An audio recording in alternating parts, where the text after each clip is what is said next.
کہ اللہ کی جو آیتیں ہیں ان کی تلاوت فرمائی، وَيُزَكِّيهِمْ اور ان کا تزکیہ کیا. کہ یاد رکھیے پہلا کیا کام کیا؟ یتلو علیہم آیات، کہ اللہ کی آیتوں کو تلاوت کیا.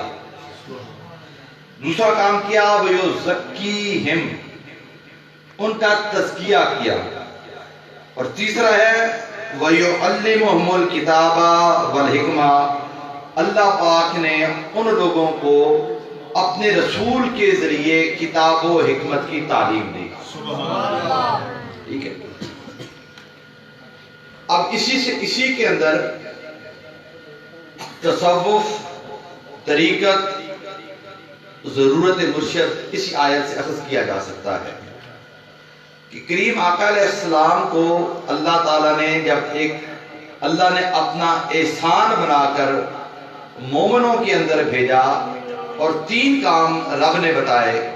کہ ایک پہلا کام یہ تھا کہ جو رب کی آیتیں ہیں ان کی تلاوت کرنا. اور سننے میں اور سمجھنے میں بڑی بات ہے. اب رب خالی تلاوت جیسے ہم کرتے ہیں نا، سپارہ آگے رکھیے تو ہم نے ہاں جی اتنے ختم کا ثواب پہنچایا، اتنے سپاروں کا ثواب پہنچایا. اس تلاوت کا مقصد یہ نہیں ہے. اب وہ جو کہ صاحب زبان تھے، عربی زبان میں قرآن پاک نازل ہوا، جن پر نازل ہوا وہ بھی صاحب عرب تھے، اور جو مخاطب تھے جن سے خطاب کیا جا رہا تھا وہ بھی صاحب عرب تھے، صاحب لسان تھے. اس لیے ان کو سمجھانا. اب میں آپ کے سامنے آیت پڑھوں گا وَأَقِیمُوا الصَّلَاةَ، یار ادھر توجہ رکھو، ادھر کیا دیکھ رہے ہو، ادھر کوئی چیز ہے، ادھر نہیں تو توجہ رکھو. نعرہ تکبیر، نعرہ رسالت، آستانہ عالیہ چورا شریف. اب مثال کے طور پہ اگر میں آپ کے سامنے ایک آیت پڑھتا ہوں، چھوٹی سی آیت وَأَقِیمُوا الصَّلَاةَ وَآتُوا الزَّکَاةَ. اب اگر یہاں پر 200 بندہ بیٹھا ہوا ہے تو 197 کو ترجمہ کر کے سمجھانا پڑے گا. ایسے ہی ہے نا کہ میں نے آیت پڑھی کیا ہے، اس کا ترجمہ کیا ہے، اس کا مفہوم کیا ہے، اس آیت کے اندر حکم کیا ہے. ایسے ہی ہے نا. 2-3 آدمی ہوں گے جیسے علماء بیٹھے ہیں، ان کو پتا ہوگا کہ اس کا ترجمہ کیا ہے.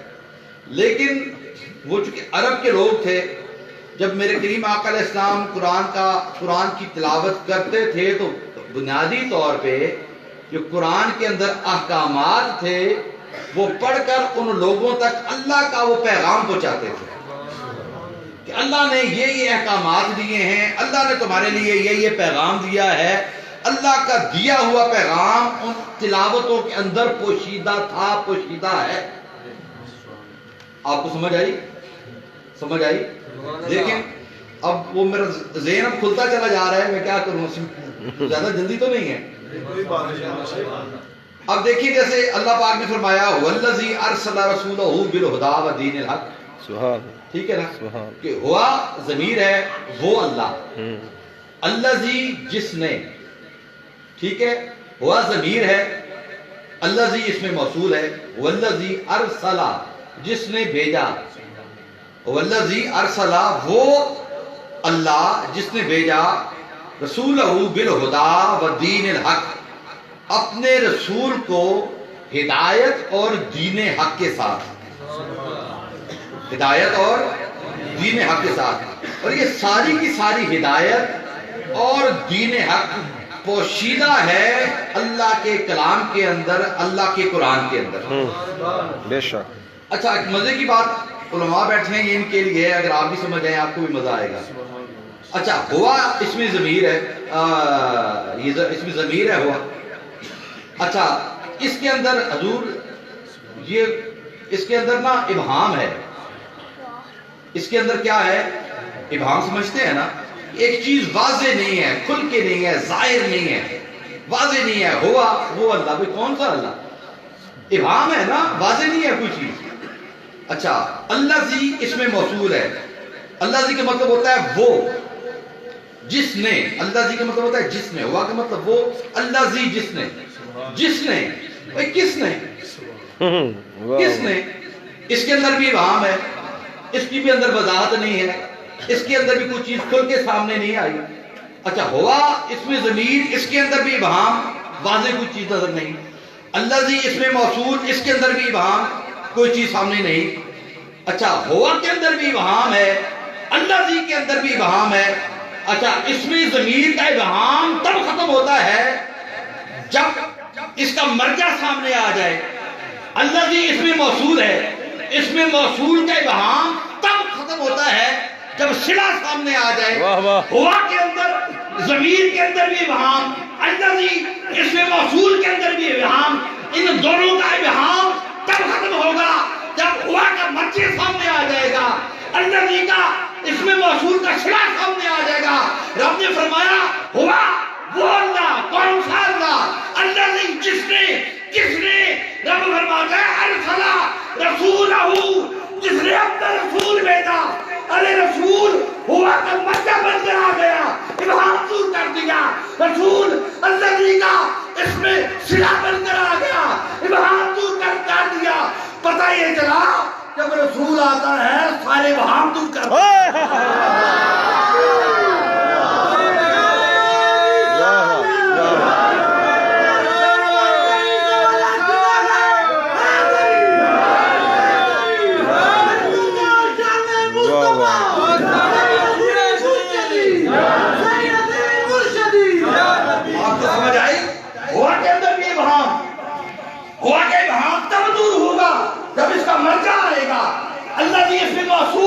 اس کے اندر بھی ابہام، اس کا ابہام تب دور ہوگا جب اس کا صلہ آئے گا.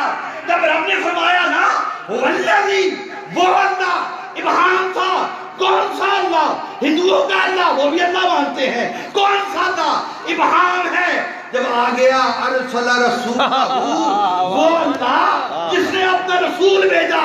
جب رسول آ گیا سارے ابہام ختم ہو گئے. جب رسول آ گیا سارے ابہام ختم ہو گئے. ہوا کا ابہام بھی ختم ہو گیا، الذی کا ابہام بھی ختم ہو گیا. تو یہ ابہام کیسے ختم ہوئے؟ رسولہ بالہدی ودین الحق. کیسے ختم ہوئے یہ سارے ابہام؟ کہ وہ جب رسول آیا اس نے ابہام ختم کر دیے. کس طرح؟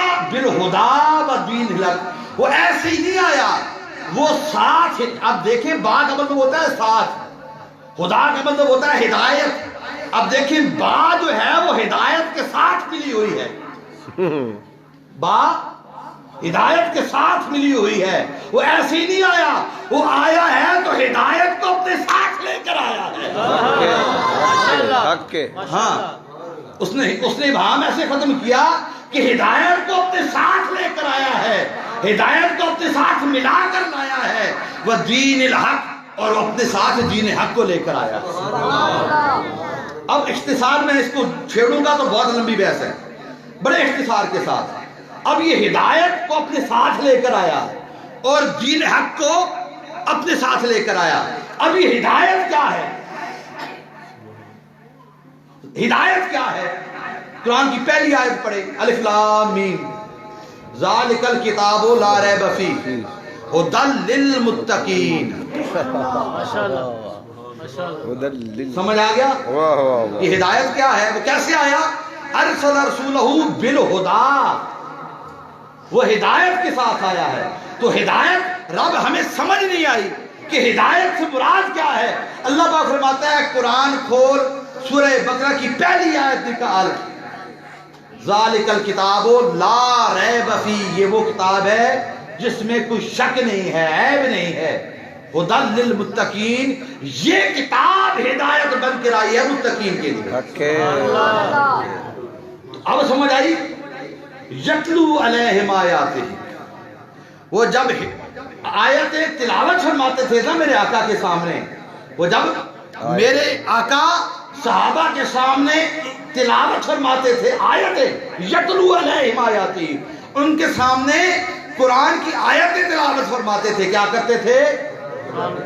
تو آیتیں کیا تھی؟ ھدی للمتقین. وہ آیتیں ہی تو ان کے لیے ہدایت کا باعث بنتی ہے.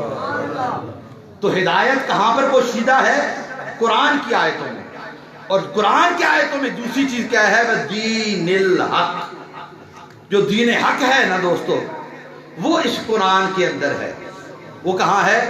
اس دین ہے۔ تو جب یتلو علیہم آیات ہی میرے آقا تلاوت فرماتے تھے تو سمجھ لیں صحابہ کو دو پیغام دے رہے ہوتے تھے، ایک ہدایت دے رہے ہوتے تھے، ایک دین کا پیغام دے رہے ہوتے تھے۔ اب آپ کو سمجھے ہیں کہ یتلو علیہم آیات ہی سمجھ گئے ہیں؟ میں نے کوشش کیا کہ بڑے اختصار کے ساتھ آپ کو سمجھا سکوں، پتہ نہیں کامیاب ہوا کہ نہیں ہوا۔ یتلو علیہم آیات ہی تو میرے آقا کے تین فرائض، پہلا فرض کیا تھا؟ یتلو علیہم آیات، کہ جو جتنے ابہام تھے نا وہ اللہ کے رسول کے آنے سے ختم ہو گئے، اور ختم کیسے ہوئے؟ ہدایت کے ساتھ اور دین حق کے ساتھ۔ اور یہ دونوں چیزیں ہدی للمتقین، جو متقین کے لیے ہدایت بنی وہ کہاں پر ہے؟ ذالک الکتاب لا ریب فیہ، اس کتاب کے اندر جس میں کوئی ریب ہے ہی نہیں۔ سمجھ آ گئی؟ اب میں ضرورت بیعت، ضرورت مرشد کی طرف آ رہا ہوں، دیکھیے گا آخر میں بحث کہاں جاتی ہے۔ اب دوسرا کام کیا تھا؟ وَيُعَلِّمُهُمُ الْكِتَابَ، آیتیں پہلے تلاوت کرتے تھے، پہلے کیا کرتے تھے؟ تلاوت کرتے تھے۔ میں نے بھی پہلے آیت تلاوت کی نا آپ کے سامنے، لَقَدْ مَنَّ اللَّهُ عَلَى الْمُؤْمِنِينَ، یہ میں نے پوری آیت آپ کے سامنے تلاوت کی۔ اچھا، تلاوت کرنے کے بعد میں نے کیا کیا؟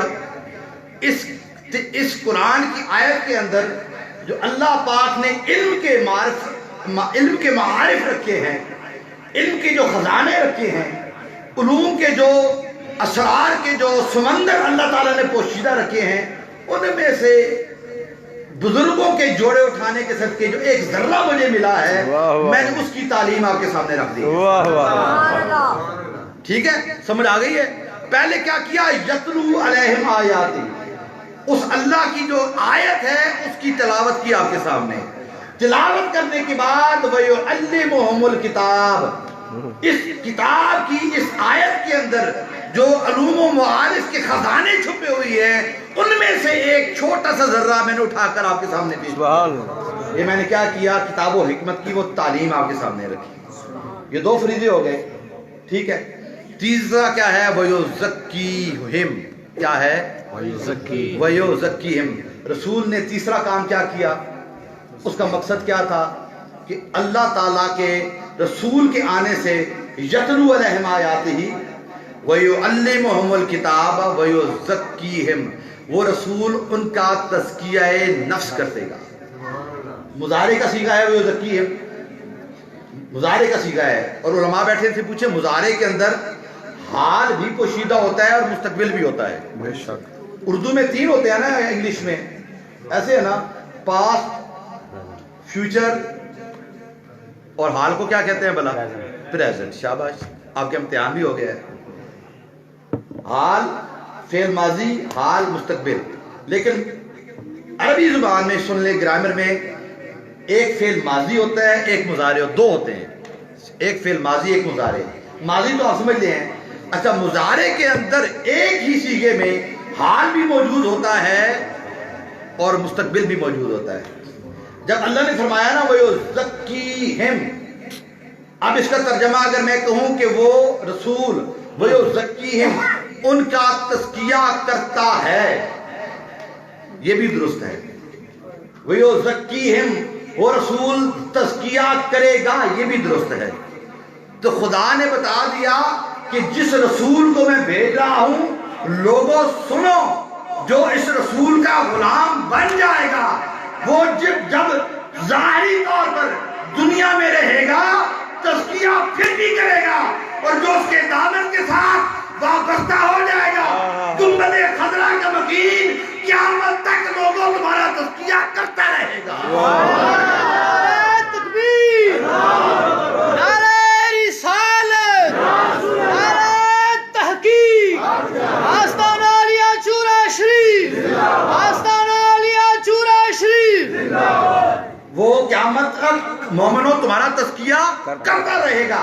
اچھا، ایک تو اس کا روحانی معنی ہے، ہم اہل سنت ہیں، ہمیں تو یہ بالکل یقین ہے اور یہی ہمارا عقیدہ ہے، اللہ کرے اسی پر ہماری موت ہو، آمین آمین۔ کہ گنبد خضرا کا مکین ایک لمحے کے لیے نظر کر دینا، خدا کی قسم دل کی ساری کثافتیں دور ہو جائیں۔ سبحان اللہ، سبحان اللہ۔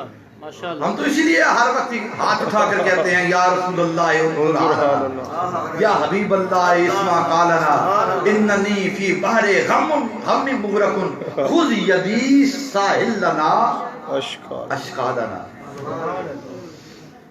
اے حبیب، اللہ کے حبیب، ہم اس گناہوں کے سمندر میں ڈوبے ہوئے ہیں.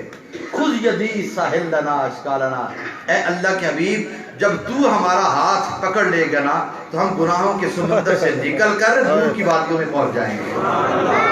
تو یہ تو ہمارا ایک، اور ایک وہ یزکیہم، وہ رسول تمہارا تزکیہ کرتا ہے، مضارع ہے، حال ہے اس میں، یہ بھی درست، اور کرتا رہے گا، کرے گا، یہ بھی درست. تو ظاہری طور پر دیکھو نا تو ہم جیسے نقشبندی مجدی ہیں. میرے آقا نے تزکیہ کیا ابو بکر صدیق کا. ابو بکر صدیق نے تزکیہ کیا سیدنا سلمان فارس کا. انہوں نے تزکیہ کیا، ہوتا ہوتا ہوتا ہوتا ہوتا یہ تزکیہ ہاتھ میں ہاتھ ڈلتا رہا، تزکیہ ہوتا رہا. بابا جی خواجہ نور محمد چراہی، سبحان اللہ. بابا جی خواجہ نور محمد چراہی تھے، بلکہ آج چاہتے ہیں یہ تزکیہ نفس ہوتا ہوتا حضرت مجدد امام ربانی تک پہنچا. امام ربانی نے تزکیہ کیا اپنے بیٹے حضرت خواجہ معصوم کا. حضرت خواجہ معصوم نے تزکیہ کیا حضرت شاہ نقشبند ثانی کا. حضرت شاہ نقشبند ثانی نے تزکیہ کیا حضرت خواجہ زبیر کا. حضرت خواجہ زبیر نے تزکیہ کیا حضرت شاہ اشرف کا. حضرت شاہ اشرف نے تزکیہ کیا حضرت شاہ جمال رامپوری کا. حضرت شاہ رامپوری نے تزکیہ کیا حضرت شاہ عیسیٰ کا. حضرت شاہ عیسیٰ جمال اللہ نے تزکیہ کیا حضرت خواجہ فیض اللہ تراہی کا. حضرت خواجہ فیض اللہ تراہی نے تزکیہ کیا خواجہ نور محمد. سبحان اللہ.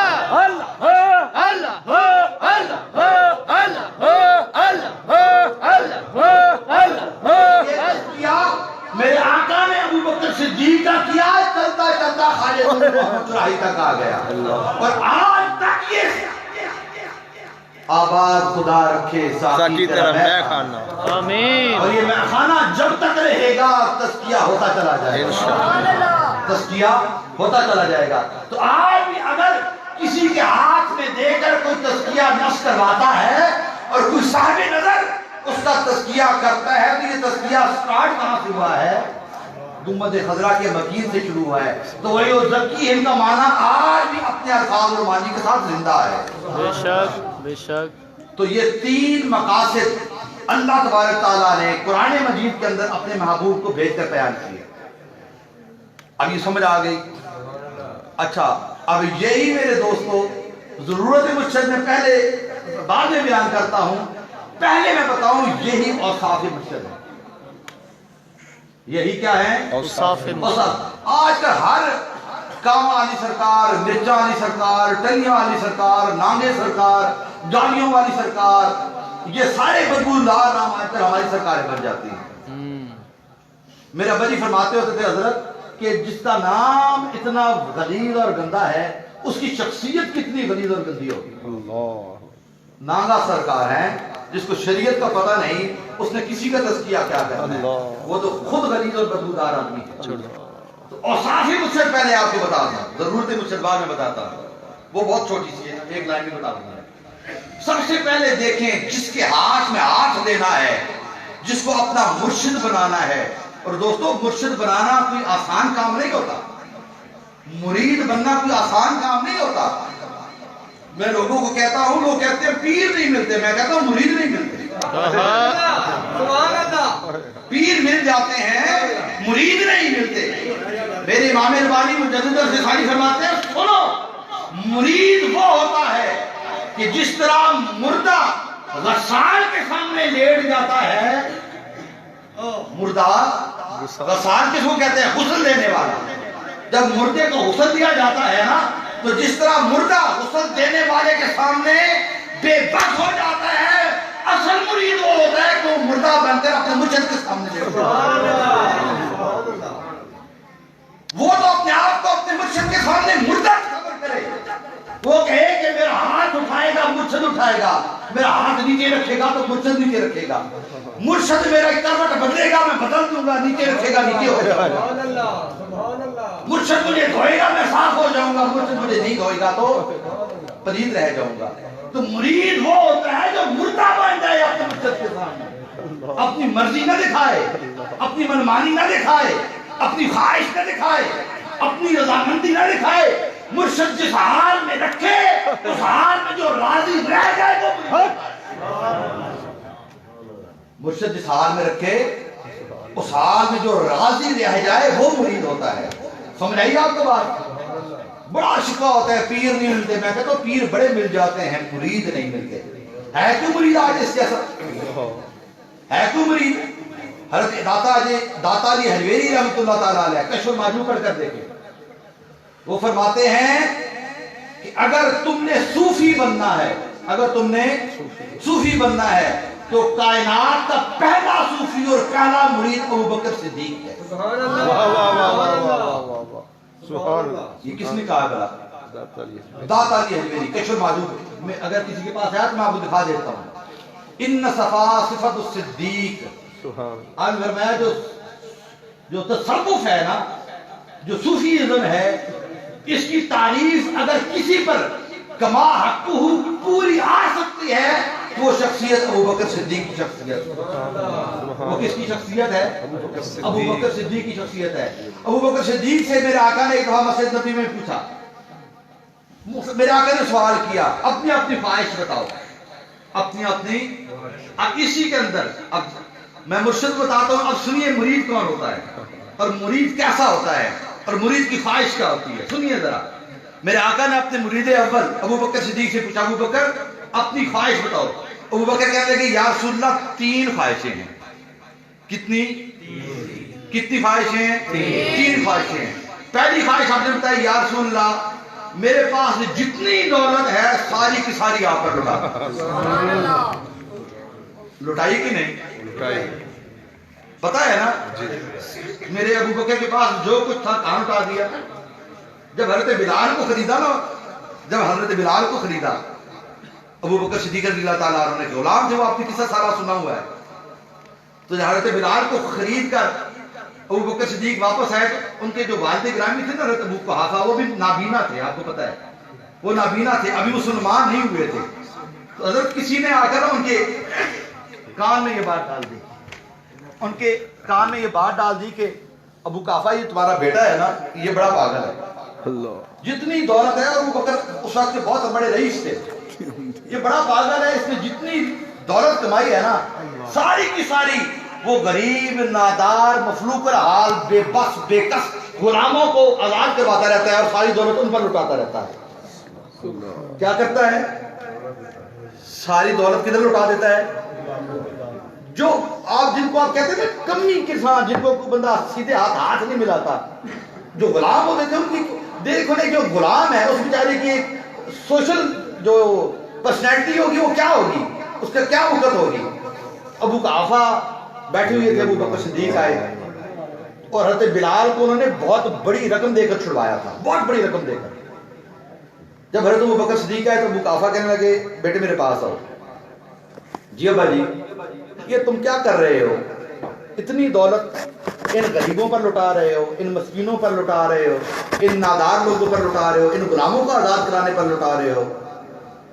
ابو بکر نے پہلا کیا کہا ہے؟ ابا جی میں ان میرے آقا کی غلامی کا دم بھرتے ہیں، میں ساری دولت ان پر لٹا دیتا ہوں. اے میرے ابا جی یہ دولت میں ضائع نہیں کر رہا، یہ تو میں اپنے آقا کے قدموں پہ نچھاور کر رہا ہوں. اور تفسیر اٹھا کر دیکھیں، جب سیدنا بلال حبشی کو آزاد کروایا سیدنا ابو بکر صدیق نے، تو قرآن میں اللہ پاک نے فرما دیا وَسَيُجَنِّبُهَا الْأَتْقَى. اتقا تفسیر کبیر. اب میں یار میں کیا کروں، میں کہہ رہا میں بانڈ میں فارغ ہو جاؤں گا. اب موضوع اتنے ایک سے ایک اٹیچ ہو کے آ رہا ہے. چل میں اس کو لوٹوں گا، یہ بات بتا دوں. اتقا تفسیر کبیر اٹھائیں، امام راضی فرماتے ہیں کہ اتقا اس میں تفضیل کا صیغہ ہے، سب سے زیادہ متقی، سب سے بڑا متقی. اتقا جیسے اکبر ہے نا، اللہ کون سا ہے؟ اکبر. یہ اکبر ہوتا ہے سپرلیٹو ڈگری، جس سے اوپر کوئی ہو ہی نہیں سکتا. اب میں آپ کو سمجھاتا ہوں اس میں تفصیل. اکبر اللہ کون سا ہے؟ اکبر ہے، یعنی اللہ سے بڑا کوئی اور ہو سکتا ہی نہیں. وَسَيُجَنِّبُهَا الْأَتْقَى ابو بکر صدیق سے بڑا کوئی متقی ہو سکتا ہے؟ ماشاءاللہ. سمجھ آئی؟ ابو بکر صدیق سے بڑا متقی کوئی ہو سکتا ہی نہیں. اور امام جلال الدین سیوطی نے اپنی تفسیر جلالین میں لکھا ہے کہ اتقا ناوی قاعدے کے مطابق اتقا کے اندر کوئی کائنات کا دوسرا شخص ابو بکر صدیق کے ساتھ شامل ہو سکتا ہی اللہ اکبر. کوئی دوسرا بندہ شامل ہو سکتا ہی نہیں. تو امام راضی فرماتے ہیں جب اتقا جیسے اللہ اکبر اللہ سے بڑا اور کوئی نہیں وَسَيُجَنِّبُهَا الْأَتْقَى ابو بکر سے بڑھ کر کوئی اور متقی ہے ہی نہیں. تو فرماتے ہیں اِنَّ أَكْرَمَكُمْ عِندَ اللَّهِ أَتْقَاكُمْ. رب کے بارے میں رب کی بارگاہ میں سب سے پسندیدہ سب سے محبوب ترین وہ ہے جو سب سے زیادہ متقی ہے.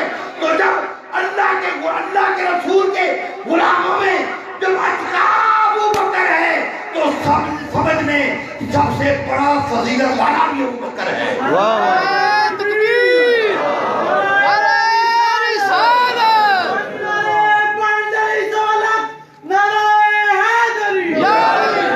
یا علی شان سیدنا صدیق اکبر.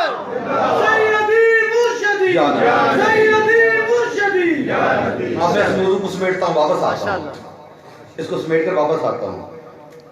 تو تین کام مرشد جو ہوتا ہے یتلو علیہم آیاتی.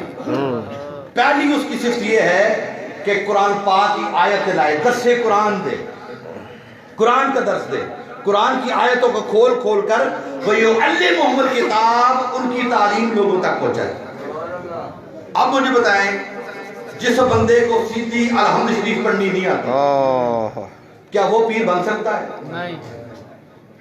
جس کو یہ نہیں پتا کہ گرمیوں میں استنجا کیسے کیا جاتا ہے سردیوں میں کیسے کیا جاتا ہے وہ پیر بن سکتا ہے؟ نہیں. جس بندے کو سورۃ فاتحہ کا ترجمہ نہ آتا ہو وہ پیر بن سکتا ہے؟ نہیں.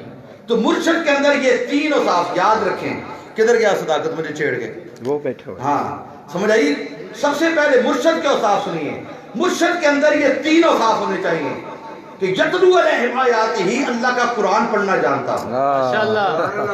وَيُعَلِّمُهُمُ الْكِتَابَ اور اللہ کی جو قرآن ہے اللہ کی جو کتاب ہے نا قرآن اس کی آیتوں کے اندر جو علم و حکمت کے معارف ہے جو بحر ہیں جو سمندر ہیں کم از کم ان سے کچھ نہ کچھ لے کر تمہارے دامن تک پہنچا سکتا ہے. سبحان اللہ. اور سنیں پھر وَيُعَلِّمُهُمُ الْكِتاب میں عقائد بھی ہیں. اب یہ بڑا ہی لمبا موضوع ہے تو نے بڑے الٹے ٹائم پر مجھے چھیڑا ہے. وَيُعَلِّمُهُمُ الْكِتاب کتاب کے اندر عقائد بھی ہیں اور کتاب کے اندر مسائل بھی ہیں.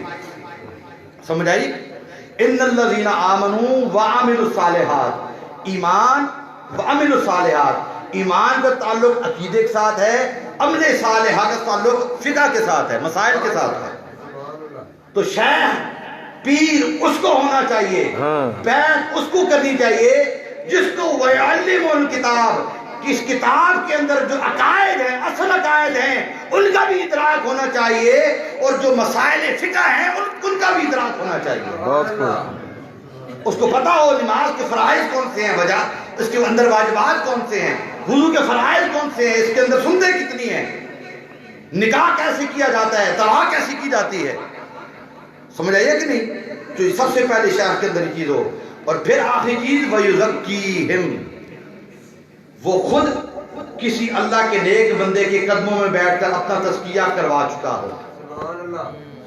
وہ خود کسی نظر والے کے پاس بیٹھا ہو اس نے خود کسی صاحب نظر کی جوتے اٹھائے ہوں وہ کسی اللہ والے کی نظر میں آ چکا ہو کسی صاحب نظر کی نظر میں آ چکا ہو. جو نظر میں نہیں ہے سمجھ لیں وہ کسی شمار میں نہیں ہے. تو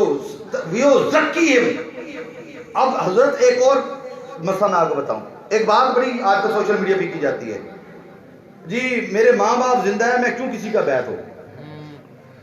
بات ہوتی ہے نا آپ لوگ فیس بک یوز کرتے ہیں یہ بات آتی ہے نا کہ جی میرے ماں باپ زندہ ہیں تو ہم کسی کی بیعت کیوں ہوں.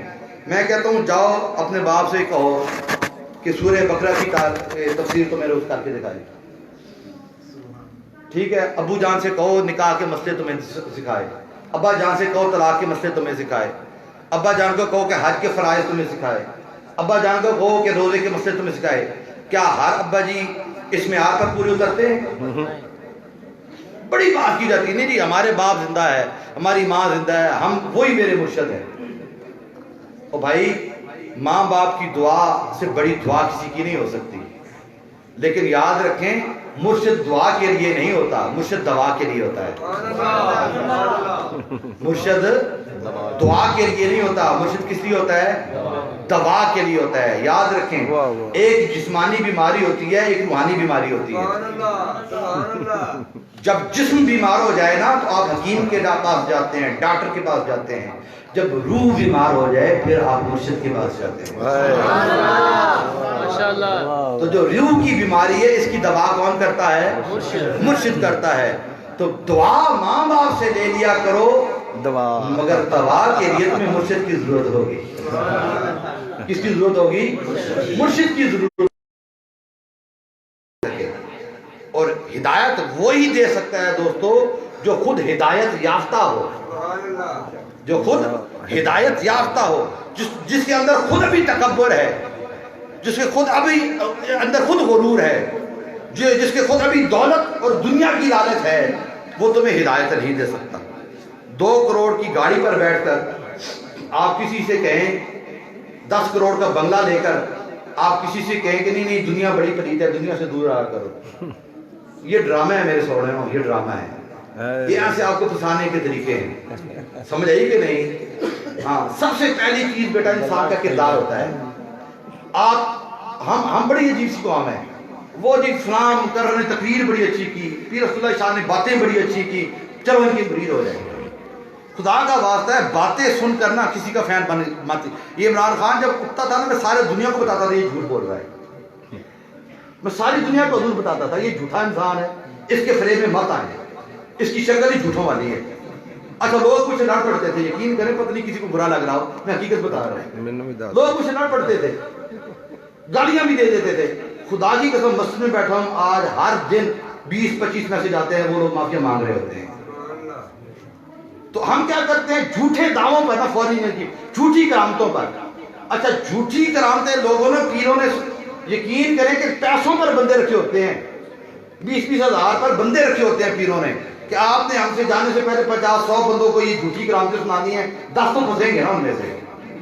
ہیں قرآن نہیں سنانا, حدیث نہیں سنانی, مسائل نہیں سنانے, عقیدے پر بات نہیں کرنی, جھوٹی کرامتیں سن کر. اور ہم دنیا کی طلب میں وہ جو کرامتیں سناتی ان کے جو ہوتے ہیں کہ وہ فلاں بندہ بیعت ہوا جناب, وہ اس کی دکان ماشاءاللہ ایک تھی وہ 10 دکانیں ہو گئیں, پہلے اس کی ککڑی 1 انڈا دیتی تھی, اب 10-10 انڈے روزانہ دیتی ہے. تو ماشاءاللہ ہم اسی چکر میں آ کر ان کے بیعت ہو جاتے ہیں, ہم اسی چکر میں بیعت ہوتے ہیں. دوستو بیعت یہ نہیں ہوتی. سنو, مرشد وہ ہوتا ہے کہ جب تم اپنا ہاتھ مرشد کے ہاتھ میں دو, وہ مرشد ہوئے ہیں جو اس ہاتھ کو بارگاہ رسالت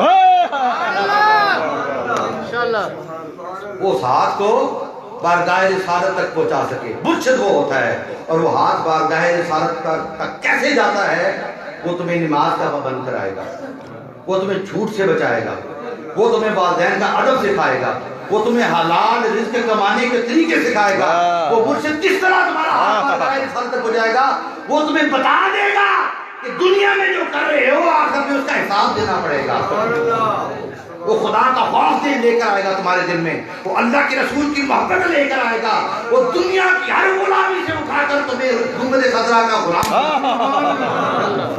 جب تم گنبد خضرا والے کے غلام بن جاؤ گے, سمجھ لو تمہارا ہاتھ جاتے جاتے سرحد شریف کے راستے سے, سورہ شریف کے راستے سے گنبد خضرا کے پاس. تو یہ ہوتا ہے مرشد. اب میں اس کو آخری بات, بیعت کیوں ضرورت ہے؟ وَيُزَكِّيهِمْ. دوستو اگر کسی نے اپنے بیٹے کو مستری بنانا ہو تو کیا اس کو کتاب خرید کر دے گا کہ یہ کتاب پڑھ کر تم مستری بن جاؤ گے؟ کیا کرے گا؟ ہاں اوزار لے کر دے گا, اور کسی مستری والے کے پاس, کسی اچھے فنکار مستری کے پاس چھوڑ کر آئے گا. اگر کسی نے اپنے بیٹے کو خراج کا کام سکھانا ہے، وہ کیا کرے گا؟ کسی خراجی کے پاس لے کر جائے گا۔ تو دوستو، اگر آپ نے ایک چھوٹا سا علم سیکھنا ہے، ریاضی کا علم سیکھنا ہے، انگلش کی زبان سیکھنی ہے، کیمسٹری سیکھنی ہے، بیولوجی سیکھنی ہے، تو وہ علم تو آپ سیکھنے کے لیے استاد کے محتاج ہیں۔ تو کیسے ہو سکتا ہے وَيُعَلِّمُهُمُ الْكِتَابَ، اللہ کے قرآن کا علم سیکھنا ہے، تم گھر بیٹھ کر سیکھ لو گے؟ نہیں۔ تو کیا ہوگا؟ جو صاحب علم ہے اس کے پاس جانا پڑے گا۔ چھوٹے چھوٹے علم کے لیے استاد چاہیے، اور جو اتنا بڑا علم ہے 1400 سال ہو گئے ہیں اس علم کے اندر لوگ نقطے نکال رہے ہیں، علم کو سیکھ رہے ہیں، مگر ابھی تک کہتے ہیں ابھی تو ہم نے کچھ سیکھا ہی نہیں ہے۔ اس علم کو سیکھنے کے لیے تمہیں کسی استاد کی ضرورت نہیں پڑے گی۔ اور وہی زکیہم، تزکیہ نفس، یہ ایک فن ہے نا کہ تزکیہ نفس کیسے کرنا ہے۔ تو مجھے بتائیں، اگر آپ نے کتابت سیکھنی ہے تو کسی خطیب کے پاس جائیں گے، اگر آپ نے نعت خوانی کا فن سیکھنا ہے تو کسی استاد کے پاس جائیں گے، قرات سیکھنی ہے، قرات کا فن سیکھنا ہے تو کسی استاد کے پاس جائیں گے۔ یہ چھوٹے چھوٹے فن سیکھنے کے لیے تو استاد کا محتاج ہونا پڑتا ہے۔ اور تزکیہ نفس وہ فن جس کو سیکھنے کے لیے خواجہ معصوم کو اپنے باپ مجدد الفسانی کی بارگاہ میں 14 سال بیٹھنا پڑتا ہے، جس کو سیکھنے کے لیے حسن بصری کو علی المرتضیٰ کی بارگاہ میں کئی سال بتانے پڑ گئے۔ وہ تزکیہ نفس جس کو سیکھنے کے لیے خواجہ معین الدین چشتی کے بارگاہ میں خواجہ فرید نے پتنی کتنے سال بتا دیے، پھر جا کر ان کا تزکیہ نفس مکمل ہوا۔ تو کیا کسی صاحب تزکیہ کے بغیر گھر بیٹھے بیٹھے ابا جی کے پاس بیٹھ کر آپ کا تزکیہ نفس ہو جائے گا؟ نہیں ہوگا۔ یاد رکھیں بیٹا، تزکیہ نفس کے لیے تمہیں کسی صوفی کے پاس جانا پڑے گا جس کا اندر خود صاف ہو چکا ہو، جس کا اندر خود صاف ہو چکا ہو۔ جب تک تم اس کے پاس جا کر اپنے اندر کو صاف نہیں کرو گے، اس فن کو صحیح سیکھو گے، تم اس غلاظت کو اپنے دل، اپنے نفس کے اوپر سے صاف نہیں کر سکتے، صاف نہیں کر سکتے۔ اس لیے دوستو، بیعت کے بغیر، کسی صاحب نگاہ کی بیعت کے بغیر، مرشد کے بغیر سن لیں، آپ تصوف کی الف بے تک بھی نہیں پہنچ سکتے، الف بے تک نہیں پہنچ سکتے۔ امام مالک نے، اب بس آخری بات، امام مالک نے اس تصوف کی پورے فلسفے کو ایک لائن کے اندر سمو کر رکھ دیا۔ اسی کے اندر ضرورت مرشد، اسی کے اندر بیعت کا طریقہ، اسی کے اندر بیعت کی ضرورت۔ حضرت امام مالک فرماتے ہیں، من تفقہ، جس نے علم شریعت حاصل کیا، جس نے علم شریعت حاصل کیا، وَلَمْ يَتَصَوَّفْ، مگر تزکیہ نہیں کروایا، مولوی بن گیا، عالم دین بن گیا، مگر کسی صاحب نظر کے پاس جا کر اس کی قدموں میں نہیں بیٹھا، وَلَمْ يَتَصَوَّفْ فَقَدْ تَفَسَّقَ، اندیشہ ہے ان قریب وہ فسق میں مبتلا ہو جائے گا۔ وَمَن يَتَصَوَّفْ، اور جس راہ طریقت پر چلا، وَلَمْ يَتَفَقَّهْ، مگر علم شریعت سے دور رہا، فقط تزندق، ان قریب وہ زندیق ہو جائے گا۔ یہ کس کا قول ہے؟ امام مالک نے۔ وہ فرماتے ہیں علم شریعت بھی ضروری ہے اور علم طریقت بھی ضروری ہے۔ وَيُعَلِّمُهُمُ الْكِتَابَ، کتاب کا علم سیکھنا بھی تمہارے لیے ضروری ہے، وَيُزَكِّيهِمْ، اور تزکیہ نفس بھی تمہارے لیے ضروری ہے۔ اور یہ کام کسی صاحب نظر کے علاوہ، کسی صاحب علم کے علاوہ ہو ہی نہیں سکتا۔ اور 3 خصوصیات، جو اللہ کی آیتیں پڑھتا ہو، جو اللہ کے قرآن کی تعلیم دیتا ہو، اور خود تزکیہ نفس کر چکا ہو، وہ یہ کام کر سکتا ہے۔ یہ بھنگڑے ڈالنے والے، دوسرے جانے والے، سرکس لگانے والے، جھوٹی کرامتوں والے یہ کام نہیں کر سکتے۔ اہل سنت کے نزدیک شیخ وہی ہوتا ہے جو یتلو علیہم آیات ہی کا کام کرے، وَيُعَلِّمُهُمُ الْكِتَابَ کا فرض نبھائے، اور وَيُزَكِّيهِمْ کی بھٹی سے گزر کر اپنے مریدوں کے سے گزارے۔ وَمَا عَلَيْنَا إِلَّا الْبَلَاغُ۔ جو پڑھا ٹھیک ہے جی، جی جی، ماشاءاللہ، باقی ادار سے انشاءاللہ اگلی، ٹھیک ہے، جو پڑھا آپ نے۔ الحمدللہ رب العالمین والعاقبۃ للمتقین والصلاۃ والسلام علی خاتم الانبیاء والمرسلین۔ اللہ پاک یہ میرے صداقت بچے نے اور اس کے دوستوں نے، یہ پوری انتظامیہ نے انتہائی محبت، عقیدت اور شوق کے ساتھ دیر محبوب علیہ السلام کا میلاد منعقد کیا ہے۔ اللہ پاک ان کی محبتوں کو رائے گامت کرنا، اللہ پاک ان کو اپنی بارگاہ میں قبول فرما، ان کی صحیح کو، ان کی کاوش کو، ان کی محبت کو، ان کی خدمت کو، ان کی شوق کو، ان کی جذبے کو اپنی بارگاہ میں قبول فرما۔ اللہ پاک اس محفل پاک میں جو کچھ کہا گیا، پڑھا گیا، سنا گیا، اللہ پاک جو کلام پاک میرے مل کیا گیا، اللہ پاک اس تمام کلام پاک کا، کلمات کا، درود پاک کا، ذکر الہی کا، نعت پاک کا ثواب، حضور کا ثواب کریم آقا علیہ السلام کی بارگاہ میں پیش کرتے ہیں، قبول و منظور فرما۔ بیٹا پہلے دعا سنیں بیٹے، بعد میں رکھ دیں، دعا پہلے سن لیں۔ دعا مغز ہوتی ہے عبادت کا، اور یہ دعا بھی عبادت ہے۔ اللہ تعالیٰ، اللہ پاک ہم نے جو کچھ پڑھا ہے یہ کریم آقا علیہ السلام کی بارگاہ ہے، جس میں پیش کرتے ہیں، قبول و منظور فرما۔ کریم آقا علیہ السلام کے والدین کریمین، اہل بیت مطہرین، خلفائے راشدین، صحابہ کرام اجمعین، تابعین، تبع تابعین کے بعد اس کا ثواب پیش کرتے ہیں، قبول و منظور فرما۔ اللہ پاک سلسلہ عالیہ، نقشبندیہ، مجدیہ، چشتیہ، قادریہ، سہروردیہ کے تمام بزرگوں کو اس کا ثواب پیش کرتے ہیں، قبول و منظور فرما۔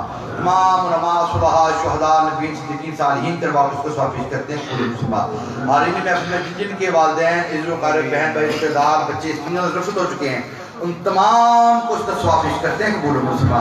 اللہ پاک اس محفل پاک کے صدقے سے یہاں پر جو پریشان بیٹھے ہیں ان کی پریشانیاں دور فرما دے، جو تکلیفوں میں مبتلا ان کی تکلیفیں دور فرما دے، جو محتاج ان کی محتاجیاں دور فرما دے۔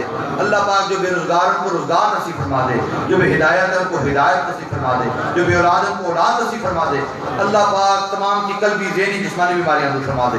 اللہ پاک اپنی بندگی نصیب فرما دے، اپنی خشیت نصیب فرما دے، اپنا عرفان، اپنی معرفت نصیب فرما دے، اپنے پیارے محبوب صلی اللہ علیہ وسلم کا عشق اور غلامی نصیب فرما دے، اپنے پیارے محبوب صلی اللہ علیہ وسلم کی اتباع کاملہ نصیب فرما دے، کریم آقا علیہ السلام کی شریعت و سنت پر عمل کرنے کی توفیق عطا فرما دے، نماز پنجگانہ ادا کرنے کی توفیق عطا فرما، والدین کی اطاعت و خدمت کرنے کی توفیق عطا فرما۔ اللہ پاک جھوٹ سے بچنے، حق بات کہنے کی توفیق نصیب فرما۔ اللہ پاک رزق حلال کمانے اور کھانے کی توفیق نصیب فرما۔ اللہ پاک اس محفل کے نکات و انسرام و انتظام میں جن جن دوستوں نے، بچوں نے صحیح کی ہے، کاوش کی، اللہ پاک ان کی خدمت کو، محبت کو اپنی بارگاہ میں قبول کر کے دین و دنیا میں، دنیا اور آخرت میں اللہ پاک ان کو اجر عظیم عطا فرما۔ اللہ پاک انہوں نے تیرے محبوب کی محفل سجائی ہے، بارک تعالیٰ تو ان کے گھروں کو سجا دے۔ اللہ پاک انہوں نے تیرے گھر کو آباد کیا ہے، اللہ پاک تو ان کی زندگیوں کو آباد فرما دے، ان کے رزق میں برکتیں عطا فرما دے، ان کے رزق میں وسعتیں عطا فرما دے، شر شیطان، شر آفتان، شر ظالمان سے محفوظ فرما۔ اس پورے علاقے، پوری بستی پر اللہ پاک اپنی رحمت برکت نازل فرما۔ ربنا تقبل منا انک انت السمیع العلیم وتب علینا انک انت التواب الرحیم۔ وصلی اللہ تعالی علی خیر خلق محمد و آلہ وصحبہ اجمعین۔